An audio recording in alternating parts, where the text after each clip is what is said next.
Vous êtes bien sur Europe 1. Les enfants d'Europe 1.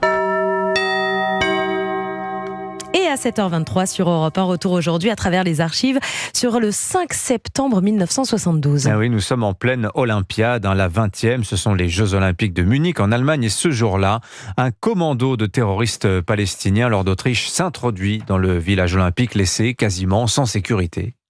Oui, des hommes masqués de foulards noirs, armes à la main, s'introduisent à l'aube dans les logements des athlètes israéliens. Un entraîneur et un haltérophile sont tués dans l'attaque. Certains réussissent à s'échapper, mais 9 sportifs sont pris en otage. Et sur place, au sein du village olympique, les premiers témoins racontent. Il y a 6 ou 7 Palestiniens. Ils veulent un car pour quitter le village olympique, un avion pour quitter le sol de l'Allemagne.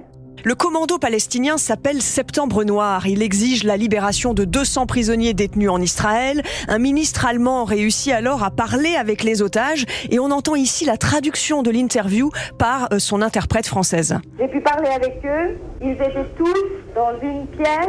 Les otages avaient les pieds et les mains liés. Et finalement, les preneurs d'otages obtiennent ce car et prennent la direction de l'aéroport près de Munich. Mais les policiers allemands ont prévu d'intervenir à l'aéroport pour neutraliser le commando et libérer les otages. Sur place, pour Europe 1, il y a Eugène Sacomano. Les policiers ouvrent le feu, une fusillade éclate. Furieux d'avoir été trompés, les Palestiniens retournent en courant vers les appareils ou se dispersent dans la nature.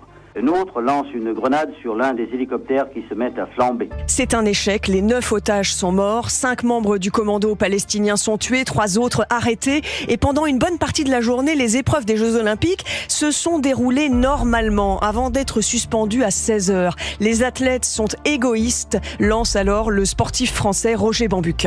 Les athlètes ne s'en intéressaient pas du tout. Ou plutôt, s'ils s'en intéressaient, c'était que pour prendre des photos, que pour faire des petits commentaires. Tout ce qui comptait pour eux, c'est que la compétition reprenne le plus tôt possible. Et la compétition reprendra dès le lendemain, le 6 septembre 1972. Merci Laure d'Autriche, merci à Sylvaine Denis pour ces archives douloureuses, ces archives d'Europe 1. Réalisation Sébastien Guidis. Il est l'heure